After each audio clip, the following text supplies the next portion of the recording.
पनि होटेलै यो ठुलो बिल्डिङ हो अनि हाम्रो सिनियर चाहिँ यता छ र अनि गुड नाइट बसाजु ल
सबैलाई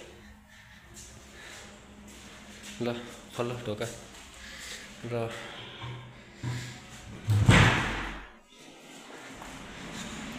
स्वागत छ मेरो रुममा हजुरहरूलाई र मेरो रुम चाहिँ यस्तो छ यहाँ चाहिँ टिभी एलइडी र अनि यस्तो छ र माथि एसी छ पंखा चलिरहेको छ यस्तो छ मेरो बेडरुम